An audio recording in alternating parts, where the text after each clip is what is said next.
For our human senses, light and time are the same thing. Time travels at the speed of light. 1 light year is the distance light travels in 1 year. If you were to look at a planet 60 light years away, you are seeing what that planet looked like 60 years ago. Because the light leaving that planet, the light carrying the images of what's going on there, takes 60 years to get to our eyes. Let's say you live a longish happy life on Earth and then decide to get on a spaceship that can take you to a planet 60 light years away, extremely quickly, faster than light. To you, the journey will seem instantaneous, and to Earth, a negligible amount of time will have passed. You set up camp, look through your super telescope, and what do you see? Earth 60 years ago. You are currently 72 years old. If you are looking at Earth from 60 light years away, you see Earth 60 years ago. You see yourself when you were 12. What were you doing when you were 12? If you were me, you were probably lying on your back on the front lawn, watching the clouds, petting your cat as she rolled in the grass and ate bugs. You look pretty happy. Your homework is all done because it's 6th grade and who cares, and here you remember, your cat. What the you on Earth doesn't know, and the you on the faraway planet does, is that in a year your cat will die. And here I can't help but wonder if feedback occurs.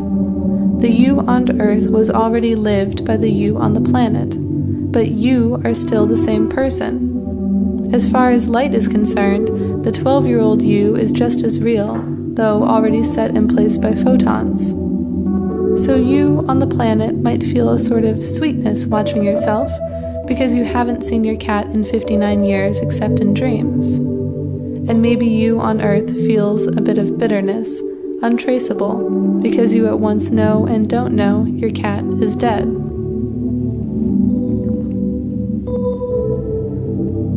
You can continue to voyeuristically watch your life to the moment you leave Earth 60 years later.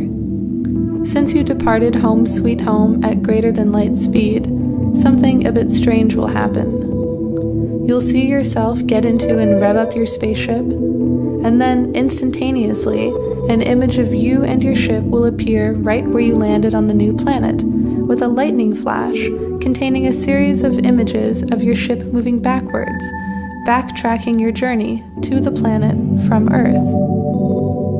Then, at some point, you and the images will merge, annihilating the image.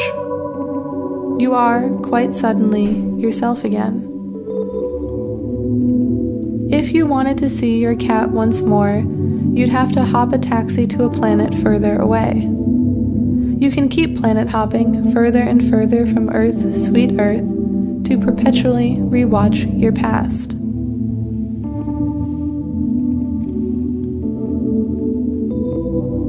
In 4.5 billion years, the sun will turn into a red giant, a big, dying, bloated thing that fries every planet out to Jupiter. By then, humans will have had to evolve into space creatures, either ones whose bodies can survive in space, or ones with the technology to do so. Maybe we find a new planet, or several. We'll be happy for a while. Humans are frighteningly adaptable, and new planets are exciting.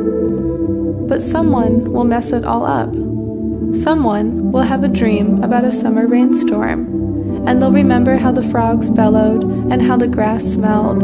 And there are 1,000 species of grass and frogs and rainstorms, and we weren't able to take them all with us.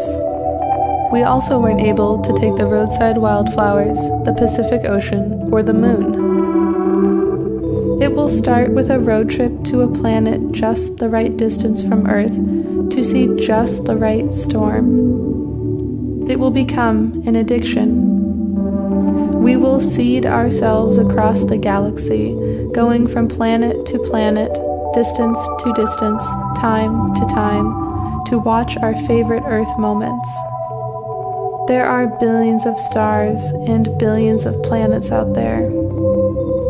But we are limited to stars within a distance that is within the lifespan of Earth. We are limited because, eventually, we will run out.